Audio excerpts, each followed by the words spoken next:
Salve moçada, uma boa noite, seja muito bem-vindo, seja muito bem-vinda. Conforme prometido, estamos aqui para falar de uma forma rápida sobre gestão de tarefas. O que de fato é uma tarefa, que aspectos importantes eu devo observar na organização do meu trabalho por meio dessas tarefas, tá certo? Então, bora lá para a minha tela. Bom, nós vamos falar aqui hoje então o que é uma tarefa, né, uma visão geral sobre a estrutura de uma tarefa, alguns erros que muitas pessoas geralmente cometem, né, na organização das suas tarefas, na prática, o que eu não devo fazer, né, o que eu devo evitar para garantir que eu tenha sucesso na execução das minhas tarefas. E por fim, o que falta para que tudo isso funcione, para que tudo isso caminhe no sentido esperado. Ok? Bom, e o que é uma tarefa então? É preciso que a gente entenda que a tarefa ela possui um caráter um pouco mais geral, né? Ela está mais relacionada ao meu objetivo final ali, meu objetivo de momento, né? E essa tarefa ela precisa ter um início e um fim, né? Eu preciso saber quando eu começo e quando eu termino, né? Ou qual o período, né? Qual o prazo máximo esperado. Por exemplo, eu preciso que você me entregue isso em até 10 dias. E aí, nesse caso, não necessariamente eu preciso marcar a data de início.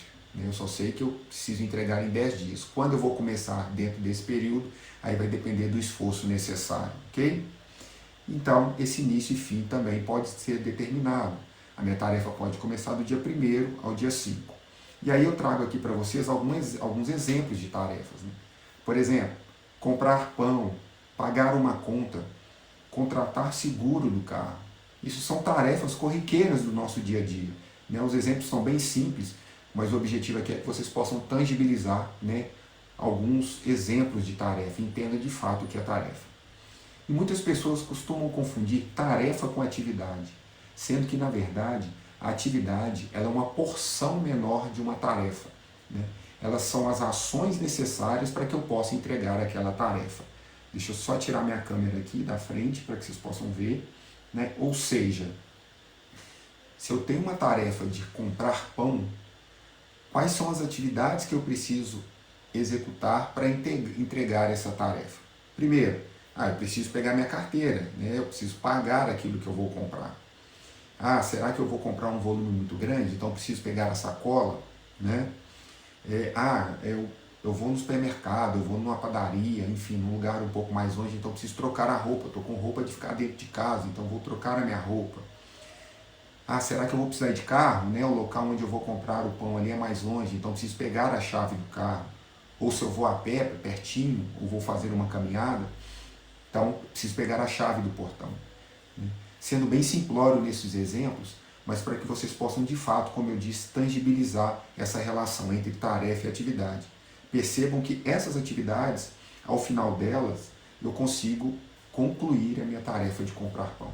Claro que aqui eu coloquei só algumas, né, mas poderia chegar na padaria, avaliar, selecionar, pegar, pagar, né, enfim. É só a gente entender que a tarefa, né, ela tem um escopo um pouco maior, está diretamente relacionado ao meu objetivo ali de momento, ok? E possui um conjunto de ações, né, em nível mais micro, que são as nossas atividades, perfeito? Então, essas são as nossas tarefas. Por exemplo, vou realizar uma viagem. Uma tarefa seria fazer a cotação das passagens. As atividades poderiam ser buscar sites de preferência, fazer cotação no site A, B, C ou D, ligar para a agência XYZ, ou seja, a soma dessas pequenas atividades vão compor a minha tarefa maior. Mas, Júnior, para que eu preciso entender isso? Porque se você não entende o que é uma tarefa, o que compõe uma tarefa, como é que você pode estruturar isso quando você tiver um objetivo maior, como eu falei há pouco da viagem, ou a reformar a sua casa, algo mais significativo? Aqui eu trouxe exemplos corriqueiros do dia a dia, que talvez nós não trabalhemos nesse sentido de ficar medindo tarefa com atividades, com objetivo. Mas se a gente tangibilizar isso e extrapolar, a gente vai ver o quanto isso pode trazer impacto em ações, em iniciativas maiores, ok? Segundo ponto, né? Vamos entender então qual é a estrutura geral de uma tarefa. Então a gente já sabe que tarefa é um conjunto de atividades, né, necessárias para que eu possa entregar algo. E além disso, relacionado a esse espectro da tarefa, nós temos o prazo, como eu disse, a tarefa precisa ter início e fim, né, ou um período determinado. Né? Essa tarefa precisa estar relacionada ao meu objetivo. Né? Ou seja, se o meu objetivo é comprar pão, se a minha tarefa é comprar pão, qual poderia ser o meu objetivo? Saciar a minha fome, organizar um lanche para receber visitas em casa, organizar um lanche, um almoço, um café para as minhas filhas. Então essa tarefa ela tem que estar realmente relacionada, ela tem que conversar com o meu objetivo, ok?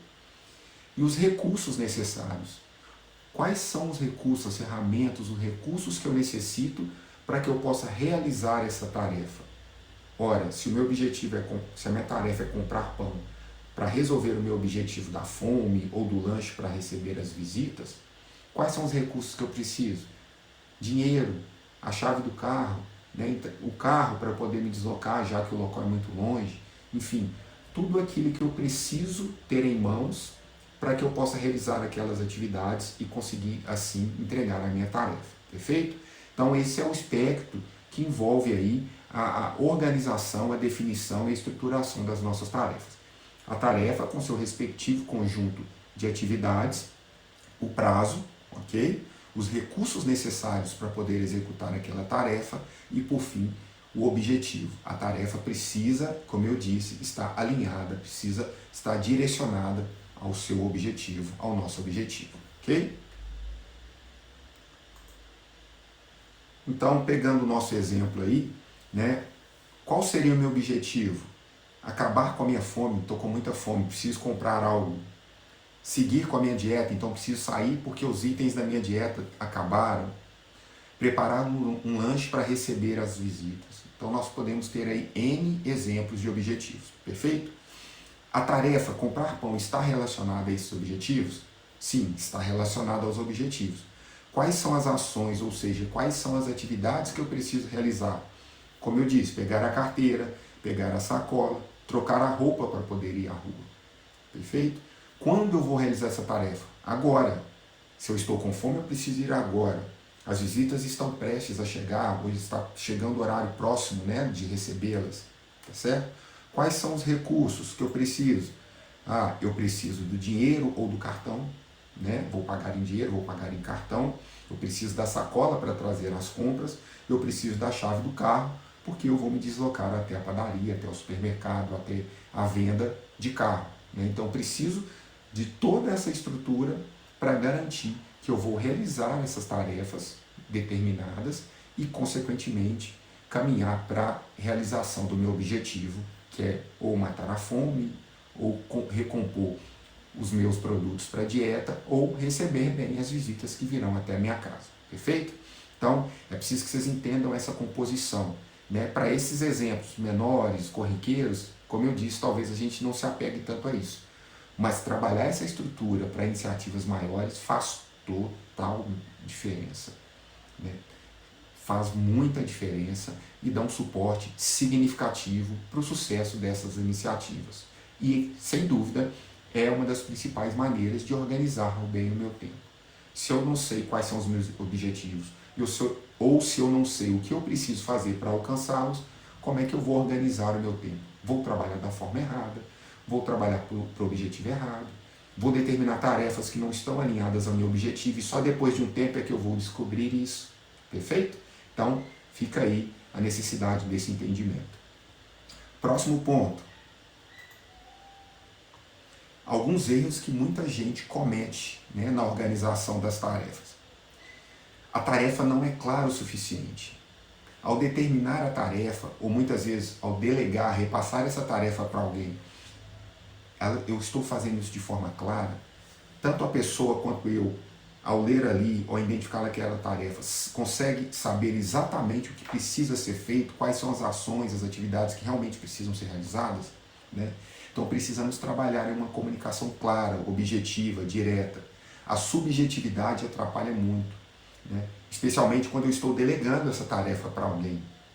que eu não posso pensar que a pessoa vai entender, né, da forma como eu me comuniquei. Eu preciso garantir que haja um entendimento da outra parte. Eu preciso garantir que haja o meu entendimento acerca daquilo que eu determinei para ser feito, né? Então, precisamos trabalhar a clareza, a objetividade e eliminar, obviamente, a subjetividade na organização das nossas tarefas. Se eu tenho o objetivo de comprar pão, de comprar algo, né, para saciar a minha fome, eu preciso garantir, como eu disse, que essas tarefas estejam relacionadas a esse objetivo, né? Se eu estou com fome, adianta eu sair de casa para comprar um refrigerante, uma cerveja, um suco? Isso pode até ajudar, mas isso não vai saciar a minha fome. Então eu preciso garantir que essas tarefas estejam alinhadas a esse objetivo. O esforço mal dimensionado, né? Poxa, eu vou sair daqui para ir até o supermercado. Resolvi só pegar dinheiro para levar, né? Se eu não tenho noção de quanto de dinheiro eu vou precisar, pode ser que eu chegue no supermercado, na venda, e descubra que eu levei dinheiro de forma insuficiente. O que vai acontecer? Eu vou voltar para casa, vou buscar mais dinheiro. E o que aconteceu com o meu tempo? Eu tive retrabalho, eu tive perda de tempo. Então, nesse exemplo simples, o que eu quero que vocês entendam é qual é o esforço real que eu consigo dimensionar para a realização daquela tarefa. E após isso, identificar se esse esforço é o suficiente ou não, né? Porque pode ser que eu precise de ajuda para realizar essa tarefa, ou que eu tenha que dividir essa tarefa em parcelas menores e executando cada parcela conforme a minha capacidade, né, de execução. Okay? O prazo mal dimensionado, né, no caso do objetivo de receber as visitas em casa, olha, são meio-dia, elas vão chegar às 2 horas da tarde. A padaria fica a 40 minutos de distância de casa. Vai dar tempo? Eu sair de casa, ir até a padaria, chegar, escolher tudo que eu preciso, pagar, voltar para casa, preparar tudo para receber as visitas. Então é preciso que a gente consiga dimensionar bem o prazo, a duração dessas tarefas, para ver se elas vão de fato ser passíveis de realização. Ok? Ah, Júnior, mas eu não sei como dimensionar. A gente pode recorrer a tarefas similares já realizadas, a exemplos anteriores. Em alguns casos, não é o mais aconselhável, tentativa e erro, ou ainda, né, o que deixa o processo mais seguro. Colocar uma gordura de tempo. Se eu sei que as visitas vão chegar às 2 horas da tarde, ao invés de sair meio-dia e 40, eu vou sair às 10 da manhã, às 11 da manhã. Cara, mas isso é tempo de sobra, dá para eu ir, voltar, preparar e descansar. Perfeito. Mas é melhor sobrar tempo, você terminar, concluir a tarefa um pouco antes do tempo previsto, do que o contrário. Porque quando o contrário acontece, você vai pegar o carro, vai sair correndo, vai furar todos os sinais vermelhos, vai comprar as coisas sem muito critério de seleção, vai chegar em casa, preparar as coisas correndo e não vai imprimir toda a qualidade necessária, todo o esmero ali necessário para a preparação. E quando as visitas chegarem, você vai estar morto de cansado e não vai conseguir aproveitar o momento. Então percebe? Quando a gente perde o time, né, recorrendo aí à tríade do tempo, você deixou de tratar algo como importante e esse importante virou urgente. O urgente causa estresse, ansiedade, medo, desconforto, né? Então eu preciso dimensionar bem o tempo. Se eu não consigo dimensionar, eu vou tentar dimensionar para cima, colocando uma gordura aí de prazo, inclusive de esforço também, né, para garantir que eu não seja surpreendido negativamente. Perfeito? Vamos aí para o próximo slide. Na prática, o que não se deve fazer? Desviar do caminho traçado. Perceba que se você tem um objetivo, você já verificou que as suas tarefas estão alinhadas e vão te ajudar a alcançar esse objetivo, você não pode se permitir desviar.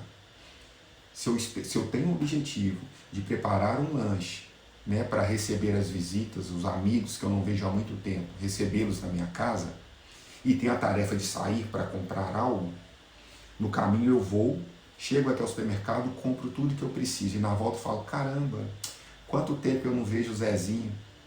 E aí resolvo passar na casa do Zezinho na volta para casa. Isso estava na minha programação. A visita ao Zezinho está relacionada ao meu objetivo. Ela é uma atividade, ela compõe a minha tarefa. Se não, elimine. Deixa para visitar o Zezinho num outro momento mais oportuno.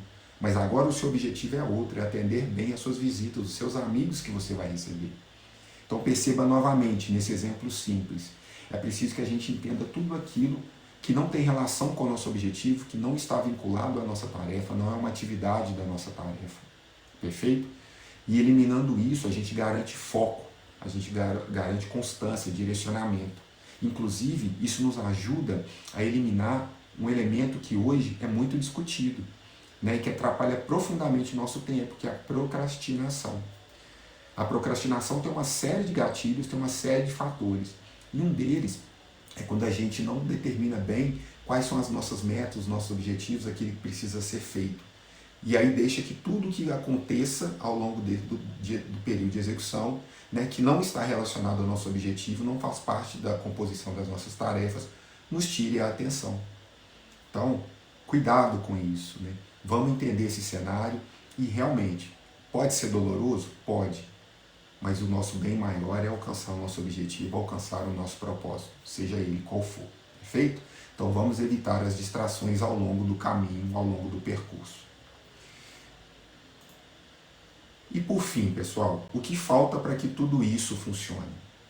Primeiro ponto, como priorizar as tarefas quando necessário? Eu tenho uma série de tarefas, sei que todas elas estão relacionadas ao meu objetivo, mas eu preciso definir aí uma ordem de prioridade, o que eu faço primeiro. Né? Em alguns casos, a gente vai ver que as tarefas possuem dependências. Eu só consigo fazer a tarefa 2 depois de realizar a tarefa 1. Em outros, não, eu tenho liberdade de escolha do que fazer primeiro. E aí, existem alguns critérios que a gente pode adotar para essa priorização, ok? Depois, como dimensionar o esforço necessário? Como eu saber quanto de esforço eu posso imprimir naquela tarefa? Existem algumas técnicas e boas práticas também para isso. E como acompanhar a execução? Eu não posso deixar o barco navegar sozinho. Eu só vou conseguir reajustar, reorganizar, replanejar algo a partir do momento que eu esteja monitorando e esteja acompanhando. Não dá para correr e desligar o fogo depois do leite ter derramado. Eu preciso estar lá acompanhando a fervura do leite. Então é importante ter esse olhar de atenção. E como trabalhar bem esses pontos? Como eu disse, existem boas práticas, existem métodos, existem ferramentas para auxiliar. E aí, se você quiser saber mais, eu vou te dar uma dica. Vá lá no meu perfil do Instagram, clica no link da bio, né, e seleciona meu e-book. Com esse e-book, você vai encontrar formas de determinar bem as suas tarefas, verificar se as tarefas estão relacionadas aos seus objetivos, ao seu propósito, e saber como dimensionar o esforço e acompanhar a execução dessas tarefas. Né? Então, clica lá no link da bio, né? Adquira o e-book, né? E tenho certeza que vai ser muito satisfatório, né? Que vai ajudar muito, né? Na sua organização, no seu aprendizado, né? No sentido de gerir bem as suas tarefas diárias, né? Sejam elas rotineiras ali no seu dia a dia em casa, sejam elas relacionadas a iniciativas maiores, a projetos maiores, perfeito? Moçada, espero que vocês tenham gostado. Como eu disse, é uma orientação rápida sobre a gestão de tarefas, trouxe aqui alguns aspectos importantes, né? E se você quiser saber um pouco mais, além de dar uma olhadinha lá no meu e-book, né? Adquirir o meu e-book, me acompanhar aqui, né? No meu Instagram, porque diariamente eu posto dicas, boas práticas, sugestões, cuidados, né? Relacionados à nossa produtividade, à gestão do nosso tempo, à organização das nossas tarefas, né? Considerando aí cenários mais diversos possíveis, tá certo? Um grande abraço e muito obrigado.